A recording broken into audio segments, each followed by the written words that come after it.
Hey everybody, welcome back to the channel. Thanks for being here. I appreciate your support, and as always, please like, subscribe, hit that notification bell. Today we are going to do two motorcycle manufacturers in one video because they're both fairly small in terms of their US availability of models. So we are going to tackle both Royal Enfield and Moto Guzzi. Let's do it.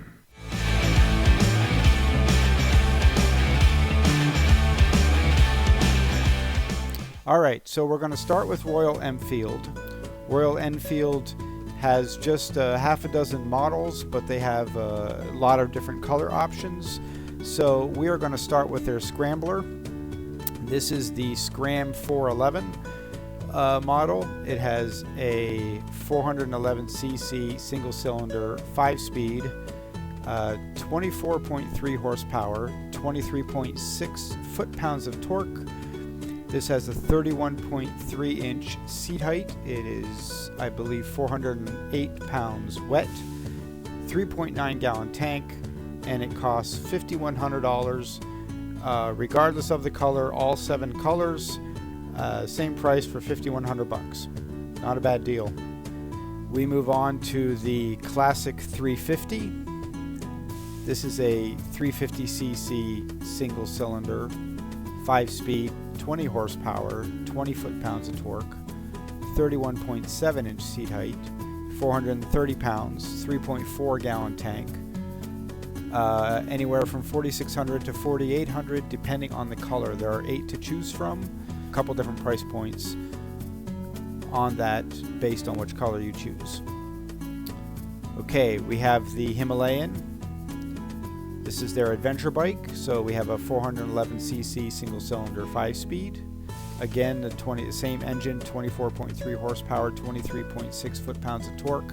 This has a 31.5 inch seat height, 439 pounds, 4-gallon tank for $5,500, regardless of color, all 6 colors.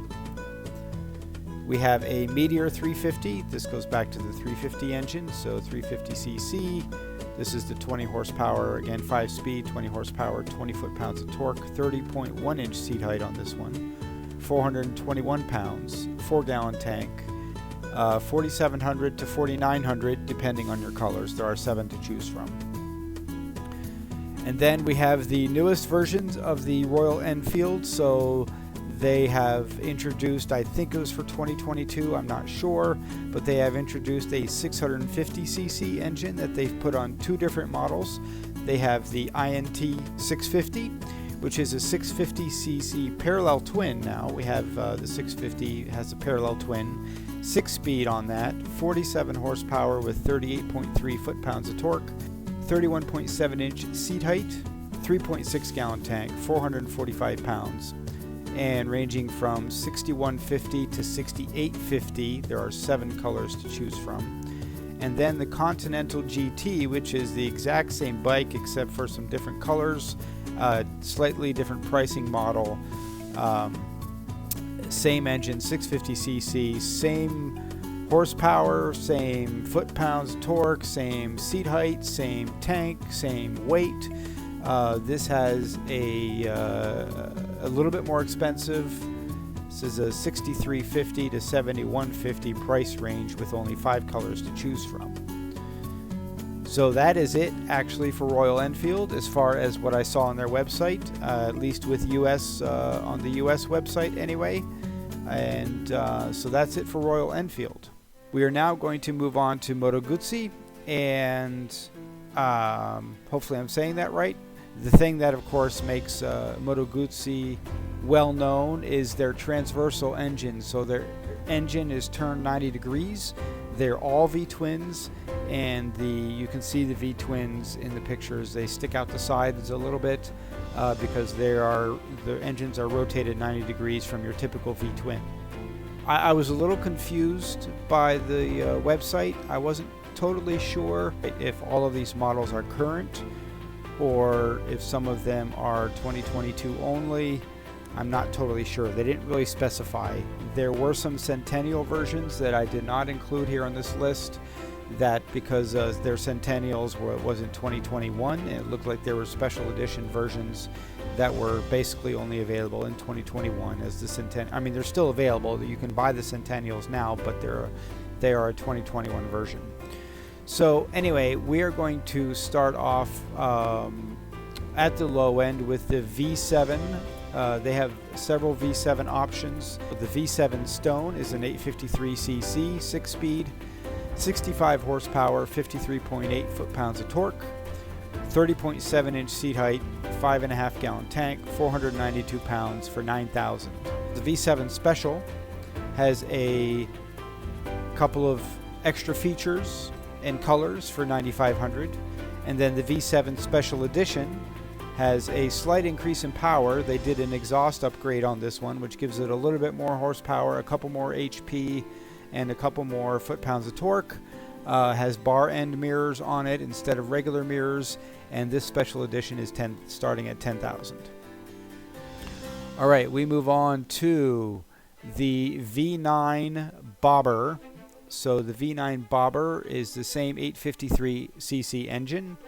This one has 64 horsepower and 53 foot-pounds of torque, 30.9-inch seat height, 3.9 gallon tank, 463 pounds, and it is $10,500. You can see it's got the chopped fenders, it's got the blacked out look, and that is their Bobber edition. All right, next up is the V85 TT. This as well is a 853cc engine, again 6-speed, higher powered though, 76 horsepower, 60.4 foot-pounds of torque, 32.6-inch seat height, 6 gallon tank on all of the, there's 4 different ones by the way, the 6 gallon tank, 507 pounds, $12,000 for the regular edition. The Adventure edition is $13,200. The Travel edition is $13,400, and the Guardia d'Onore, I'm trying to be Italian, is $13,800, and those are all the different editions of the V85 TT. All right, and the last model on the Moto Guzzi list is the V100 Mandello. So this is 2 different versions of this. This is a 1042cc, again 6-speed, 115 horsepower with 77 foot-pounds of torque, so definitely more powerful, 32.1-inch seat height, 4.5 gallon tank for $15,500. This is what they're calling, kind of describing as a touring roadster, kind of a mix between the two. Got a roadster feel as far as its sportiness, but definitely good for touring. And then there's the V100 Mandello S version for $17,500. And there you go, folks. The Moto Guzzi versions and the Royal Enfield versions. That is it for them.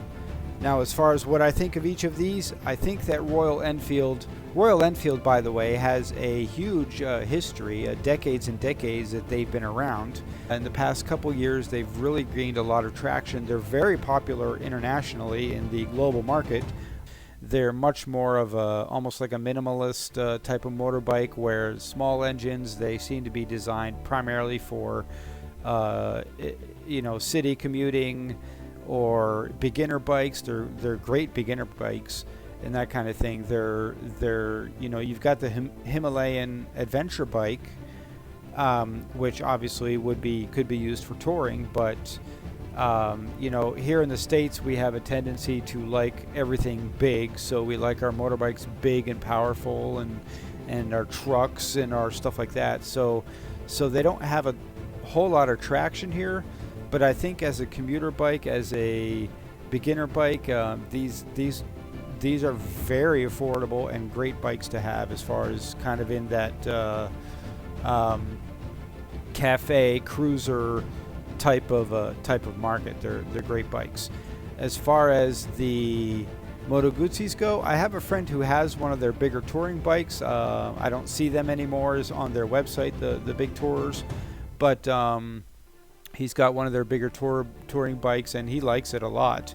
And the only challenge, of course, is there's a bit of a challenge in finding dealers and stuff like that who can service it if there's anything that has to be serviced that's special or whatever. Good bikes overall from what I hear. A little bit pricey, but Italian made, so good quality. And as far as which ones I would like to try, just about any of them really. The V100 Mandela looks really cool. I'd like to try that. It's a little tall, but I'd definitely like to give that a go. And definitely the V7 I think would be cool to try any of those. So yeah, that's basically it for Royal Enfield and Moto Guzzi. Thanks for all your comments. If you have anything you'd like to say about either of these or anything else, just leave a comment below. I appreciate it. Thanks for watching. See you on the next one.